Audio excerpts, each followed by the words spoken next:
Hello, viewer. How are you? I trust you are doing well.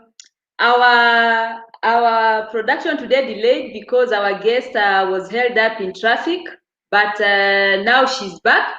And today we are going to discuss matters hotel industry, and we know there are also many youths who are employed in the hotel industry, but sometimes we assume that we know the challenges that they are going through, and unfortunately we don't. We don't.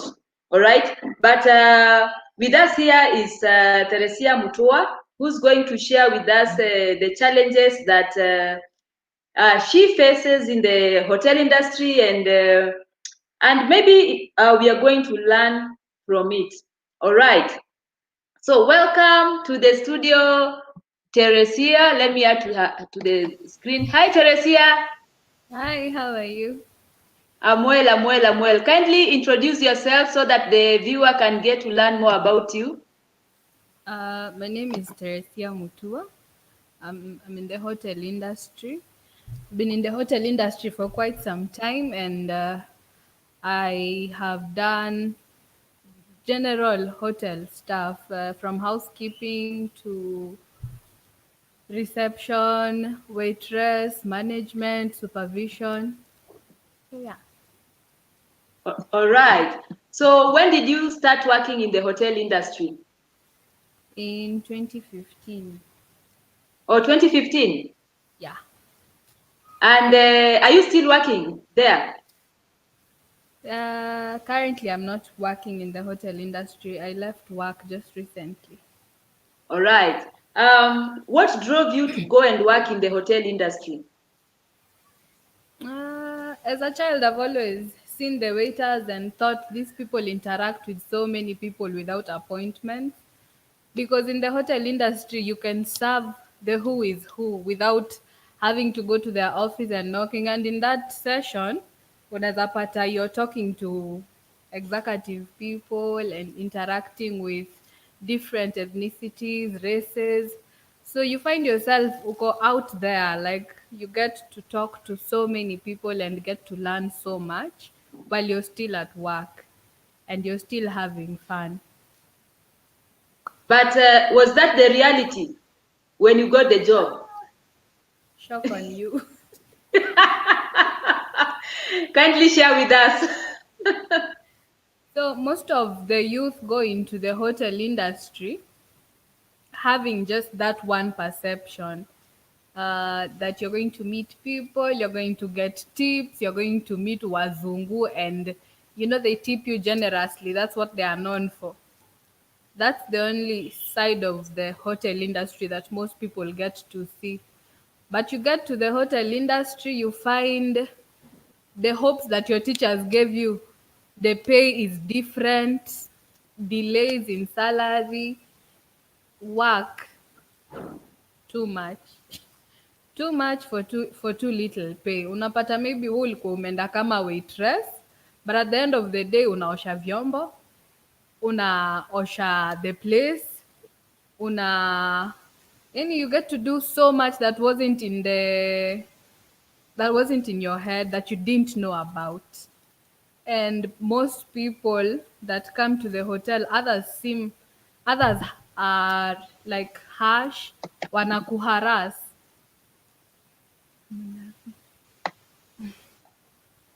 So ati wanakuharass? Eh, Like let me ask you, like at uh didn't they prescribe that like the job description that when you report to work, it's going to be from 8 to 5 or set hours? Okay. Yeah, Wasn't that in the job description? it is. It is in the job description, but the job description haiendani na whatever you do kwa ground, as in vitu kwa ground ni different. Unapata Wow. maybe ulikuwa umepatiwa work range ya 8 hours, but unapata saa ingine unapiga hata 12 hours to 16 hours.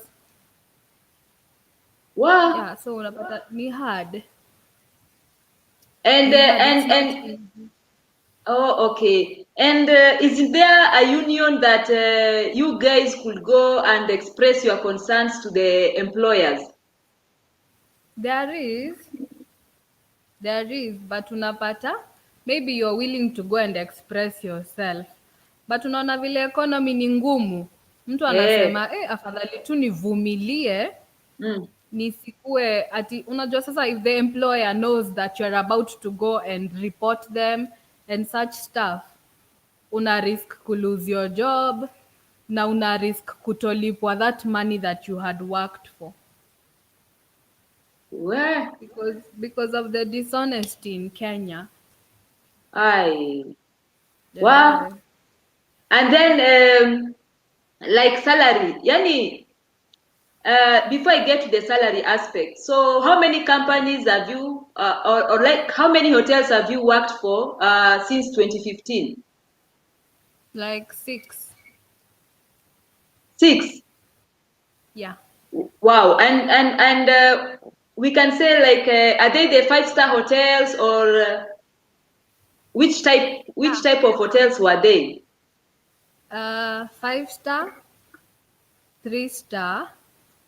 I've worked in the 5 stars and 3 stars, and others have no rangings, have no ratings, like hazijakuwa star rated.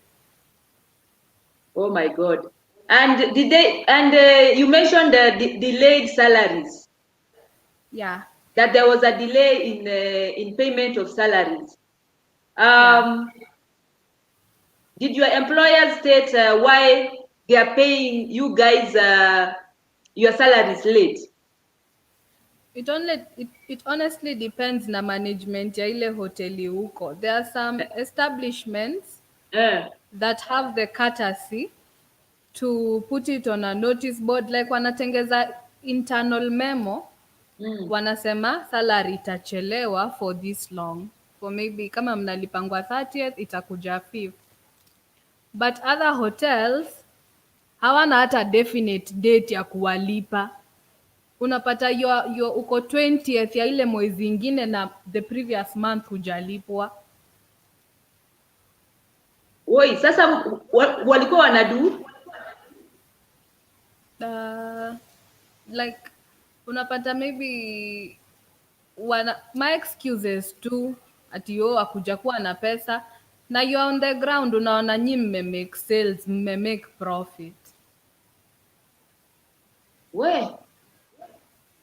So people can really be selfish, si kwa hotel industry peke yake, but for the youth are going through a hard time in any sort of employment.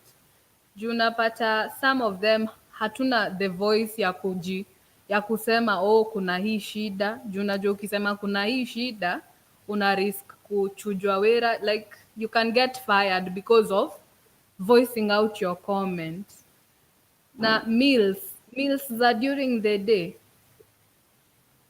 sometimes you get to eat maybe just one meal from morning to evening, and maybe unapata unasavia wase like french fries, grilled chicken, nyam chom. You're just serving them nice food, but when it's time for you to go eat, unakula maybe ugali na cabbage. Wakichange ni cabbage na ugali, like it's a big problem. Na sasa na yani acha nikuulize, hakuna standards, hakuna laid out standards za kuprotect employees huko kwa mahoteli? Na kama we una watch na we ni unafanya kazi kwa hoteli, unaweza pia ongeza vitu zingine ambazo mna face through kwa comment. Yani chakula unakula cabbage na ugali na umesavwa sasa hapo machipo na kuku na na umekula 1 meal a day. Unakula 1 meal a day. Kama kuna chef maybe mpoa mwenye ni mconsiderate, at least anawasort kiasi.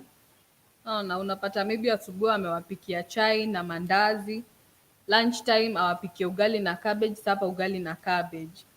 That is for the good chefs that are in the hotel industry. But kuna wengine ni roho mbaya, they don't care. Bora ako jikoni amekula, waiters wajipange, because they believe waiters wako na matip nini wanafaa kuwa able kujibuy food ama kujifinance, which is not the case. Unapata maybe the whole day umepiga shughuli, tip yenye umepata ni ya 50 bob, ama sometimes hata hujapata tip. Vile tu kuna siku poa na kuna siku ngumu. So like hotel industry is not a bed of roses. Kuna challenges zake na pia kuna advantages zake. Unaweza pata maybe ule mtu umeserve he's from a hotel that have better treatment for the staff. So unapata maybe kama umemfanyia job poa, anakupocha, anakutoa hiyo hoteli, anakupeleka hotel different. And kwa salaries unapata unakatwa NHIF na NSSF, but kwa account yako hazi-reflect. Unaenda na kadi yako ya NHIF, usi unasikia hii ilipiwa. Unashangaa agent wamekuwa wakinikata pesa yangu ya NHIF na NSSF. Hey.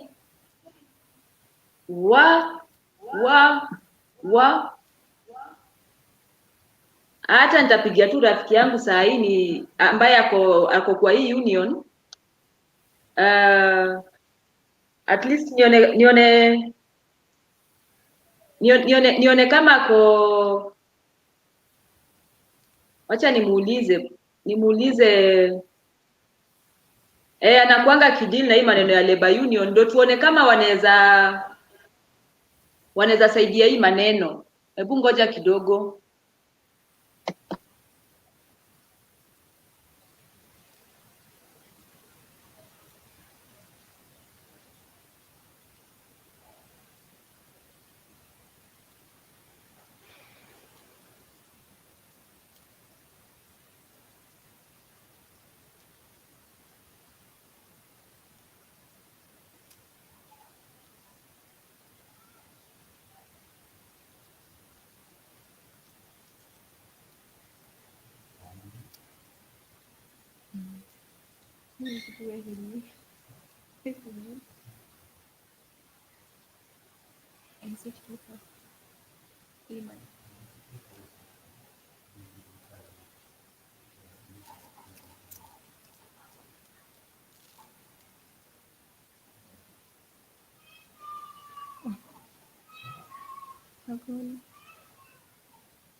Okay.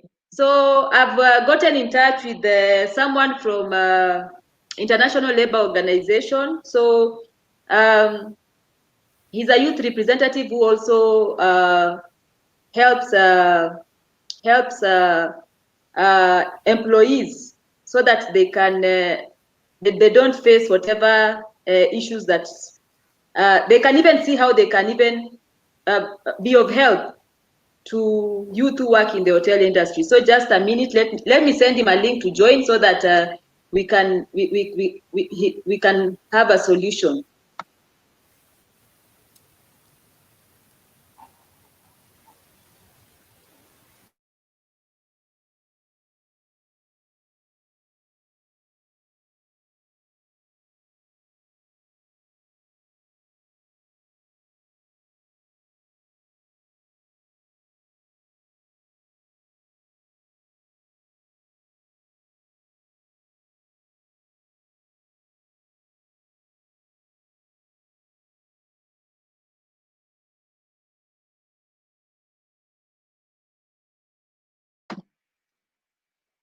Yeah, so I've called my friend Francis, who works with the International Labour Organization, so that at least not ILO, but he's been trained by ILO.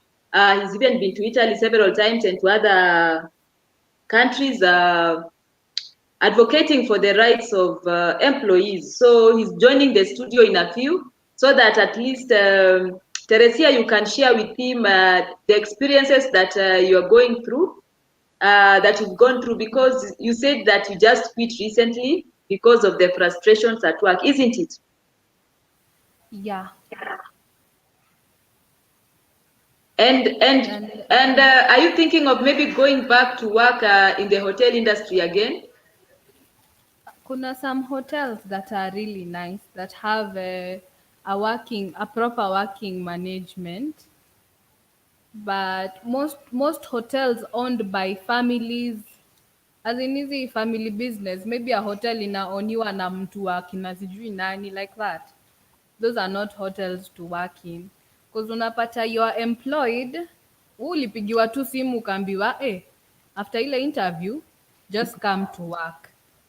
Okay. Ngoja kidogo, let me add Francis to the. Hi Francis.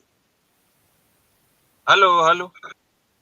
Yes. Wacha Teresia, she's sharing about the challenges that youth face while working in the hotel industry. So maybe Teresia, you can give him a brief overview of the challenges that you guys face.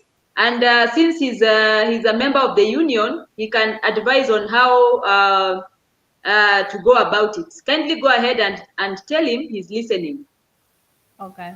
So for instance, you go to an interview, you get a job, and people just contact you via the phone. Wanakupigia ama wanakutumia message. When you get to work, mnakubaliana tu by word of mouth.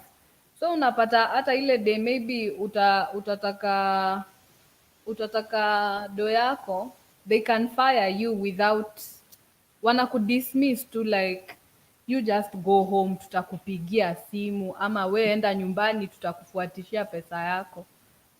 Na you can't bishana cause hauna letter yoyote, you don't have letter ya kukuita job. Salaries zinachelewa, like unapata unalipa on the 20th or the 25th of the next month. So unapata you are running, yani una survive from hand to mouth. By the time salo yako inaingia, ni ya kulipa tu madeni, hakuna shughuli ingine unaweza fanya nayo, hata huwezi jiendeleza at all. Food ya staff, some hotels don't feed people well. Unapata mmepewa long working hours na food hampatiwi food. Na I'm almost forgetting the other one. Medication, care ya staff hakuna. Unapata hata place ya accommodation, maybe unatoka mbali, unatoka place ya mbali kabla ukam kufanya job, na hauja accommodatiwa, kuna curfew. So unapata maybe sometimes una have kulala kwa maybe conference halls, ndio you manage to come for the shift the following day. And I think that's basically the biggest problem. Those are the biggest problems in the hotel industry. Kuna sexual harassment bado in the hotel industry. Unapata if you want to get a job or if you want to get promoted as a girl child, you have sometimes managers katia and they want to take advantage of you sexually, you have to sleep with them so that you can get the job or get paid or get promoted.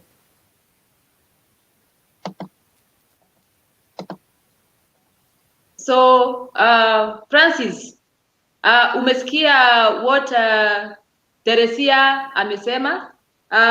What is your feedback towards her cries? Now, and kindly unmute your line. Hi, can you hear me? Yes, we can hear you. Sorry, we caught you off guard. You are driving. Yeah. So basically, what happens in the hotel sector? Am I audible? Yes, you are audible. All right.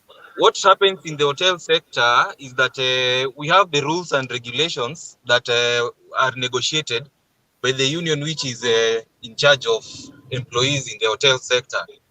So you'll find that now the rules, yes, are applicable, but then it takes for the staff to join the union so that at least we can have someone to, let me say, to supervise the implementation of the same rules. It's a bit tricky for employees to follow up on the implementation of the same by themselves.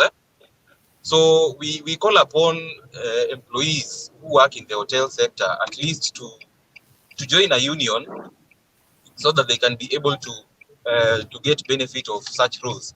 And maybe just to make some of the rules that I'm speaking about clear, you find that there are things that hotel workers are entitled to. Things like paid leaves, maternity leaves, in some cases service charge, which is extra benefits to the workers. But then if they are not in a particular union, it's really difficult for those employers to implement such things. We also have regulations on sexual harassment, both from the International Labour Organization, and even the employers themselves are supposed to have the sexual harassment policies if someone has employed more than 20 staff. So these are things that are there, but then just the follow-up is the one which now becomes the problem, because the Ministry of Labour is tasked to do the inspections and follow-ups on such matters. But you see, the ministry is not so well equipped to handle such cases. So that's why we encourage workers, at least join a union of your choice. You'll be able to get advice and assistance in when you are pursuing such rights. But we have a number of rights that hotel workers are supposed to be enjoying, including minimum wages. Yeah.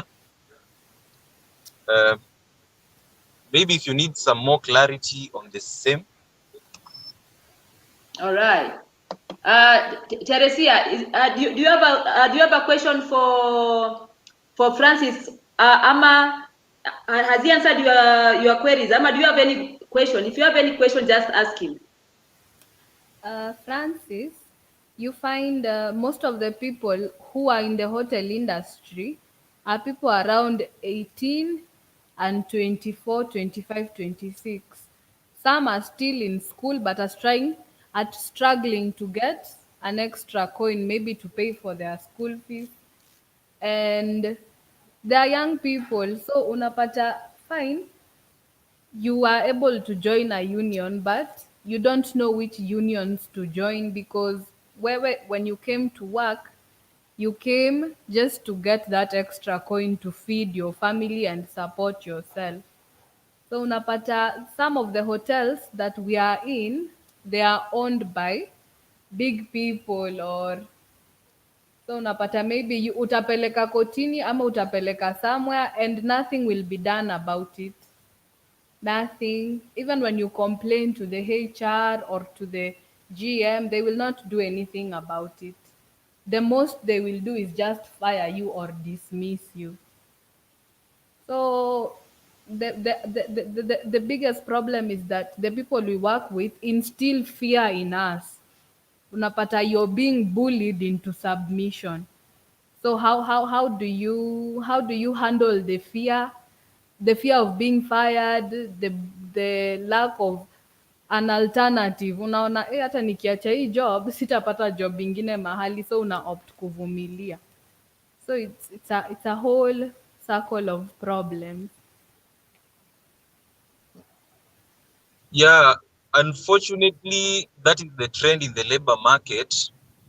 But what we encourage our workers, and maybe what we are doing as Central Organization of Trade Unions, which is COTU, what we are doing, tumeanzisha programs. We are going into universities, high schools. We are also equipping Tomboya Labor College with enough manpower so that we be able to talk to potential employees or potential workers. By that I mean very young workers, so that by the time they are entering the labor market, they are well aware of their rights, number one, and even about the labor movement and how it can assist them to pursue their rights. Yes, young workers actually wameekwa uoga, wameingizwa baridi that ukijaribu kujoin union ama to pursue your rights you'll be fired. But well, we are trying to eliminate that kind of fear through education, because once people are empowered, once you know your rights and you know what you're supposed to get, then it will be very difficult for someone to do that.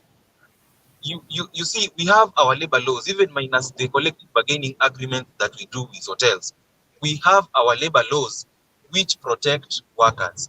And if someone goes against that, you can always go to the Ministry of Labor and report. And if you feel that justice has not been done, you can go to court by yourself.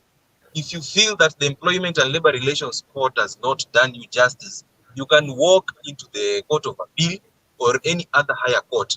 And the advantage we have nowadays is that even an individual can prosecute a case in the courts of law.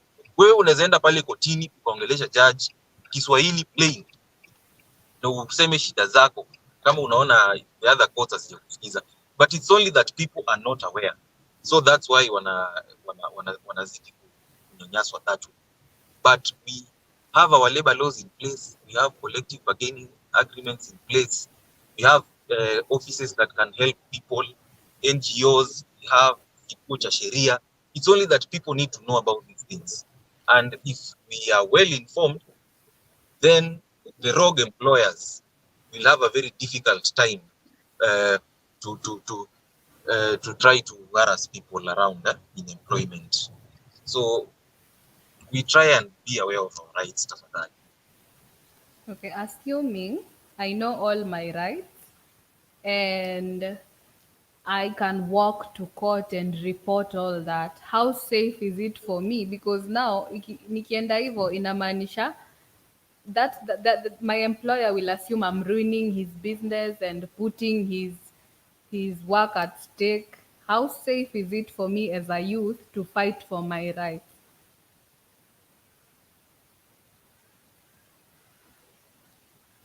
You're on mute. You're on mute. Oh yeah. So the issue of security actually comes in, especially for young workers. Not just job security, but tunaongelelea pia the other security.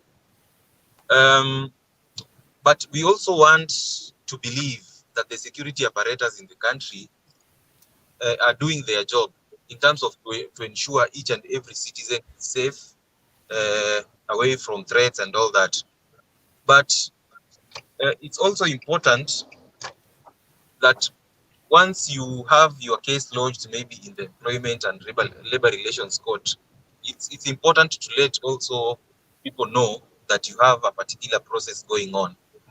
Because, well, the president once said that security starts with ourselves. And if people are well aware that you've put a case against a particular company, I see the chances of you being followed around in terms of harassment and at least they'll be minimal, as opposed to come to it's between you and the employer.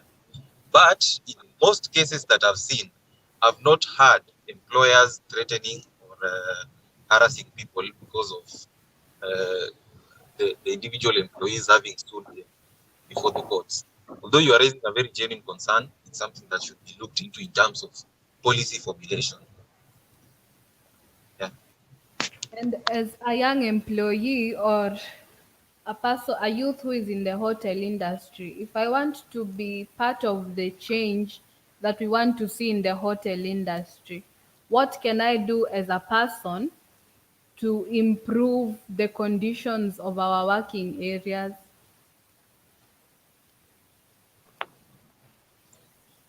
The best way that young workers can improve the working conditions, and especially collectively, is by young people, number one, getting the interest to learn or to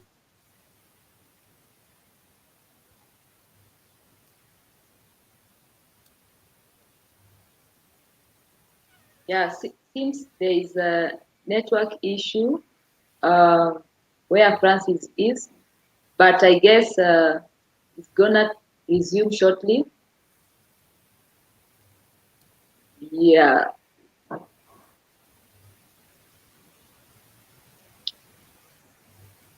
Oh my, I just want to say thank you to Francis for stepping in last minute because we hadn't we you know, like when now Teresia now shared her issues there, I just saw it fit that it's better I bring an expert on board because I'm not an expert in the hotel industry. All right.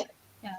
So I decided let me bring Francis on board so that at least he can advise Teresia on her rights and on even joining a union, even with regard to the hotel industry. So, Teresia, you heard what Francis said, all right? So, Yeah. what are you going to do about the information that he has given you? Okay, personally, I'm in several WhatsApp groups that have chefs inside, housekeepers, waiters, waitresses, bartenders. So I will take it upon myself to educate them, the ones who are still working and the ones who are looking for employment, so that they go into the hotel industry, not just knowing the rosy side of it. For them also to know that they need to join unions to see that the hard sides of the hotel industry, so that they will be better placed, and tell them things that I wish someone had told me when I was starting off the hotel industry or pursuing uh, catering and accommodation management. Maybe when I have time, I can go to the university that I studied in and educate the people who are pursuing the same course that I pursued, so that they will be better placed, so that they will not go through what I have had to go through and what others are going through. You know, when you know a problem, you are better placed to be ready and prepared for you to be able to handle your problems. All right. So I can see Francis has joined us. He's reversing. Eh? Francis, tuna reverse. Oi, why? Francis, unatusikia? Yeah, I'm back full time. Yes, yes. You are there's something you are Nimesimama telling pahali so that Teresia. yeah, nimesimama pahali so that we can complete the discussion. All right, continue.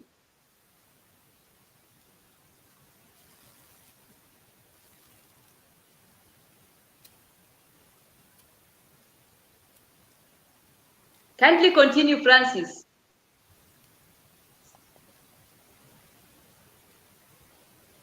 Hello? Hi, we can hear you. Yeah, so I was just addressing a point that for us to assist the industry, we must be united. It's better for us to pursue our rights when we are together as opposed to you as an individual. It's a bit hectic for you as an individual to pursue your rights. So I'll encourage young workers Yeah, I'll encourage young workers to join trade unions. Just do your research on trade unions. Also, unions. What we are doing is that we are working so hard to create awareness on the same, so that to enable young workers to join unions and to enable us to pursue for our rights when we are together. So that is the most important thing that we can do as young workers. So, Teresia, you've heard from Francis. So, what can you tell him? First of all, it's an appreciation for him. Amekubali kuku, like ameitika haraka, like with a short notice. We are very thankful for your time, Francis, and the enlightenment that yenye umetupea, because most of us don't know about those trade unions, and it is easier for them to be oppressed, not knowing there is somewhere they can run to.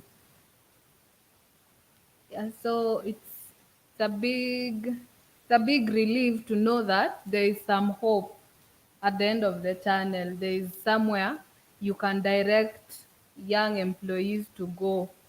There is a way, kuna njia.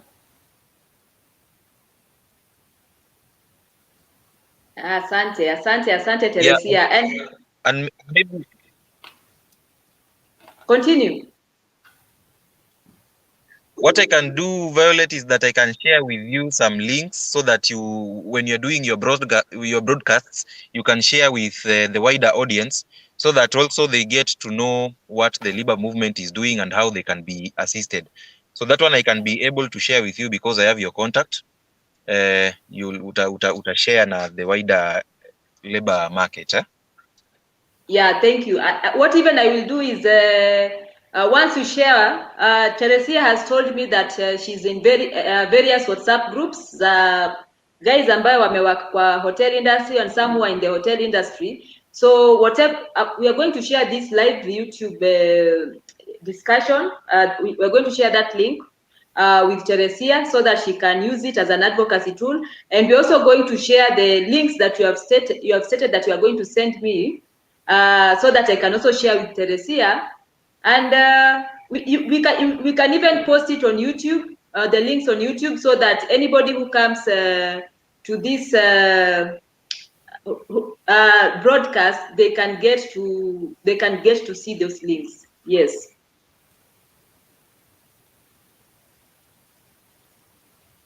So asante Teresia, and thanks Francis for joining the live broadcast. I'm so happy that it was fruitful, and Teresia got answers, and I know she was speaking on behalf of so many young people all over Kenya and even all over the world who are working in the hotel industry, and some of them even didn't know that even there are trade unions that could advocate for their rights in that particular space. So thank you, Francis, for coming through last minute. Akiwa ni ule msee. Asante Francis, and venye tumefanya vitu mingi. Thank you. Asante. So thanks Teresia, and thank you for gracing the show. So viewer, I want to take this opportunity to say thank you for joining this live broadcast where we discussed matters of hotel industry, and at least we found a solution that one of our youth is facing. So tomorrow we are going to also speak to a youth who is in the social entrepreneurship sector, who has started a school in western part of Kenya, and he's going to share with us about his awesome initiative and why he started. He's also an Obama fellow, all right? And he was in South Africa last year, courtesy of the Obama Foundation. So thank you so much. See you tomorrow. And if you have not yet subscribed, kindly subscribe to this YouTube page. Also like our Facebook, our Youth Project Kenya Facebook page. So thank you, and see you tomorrow.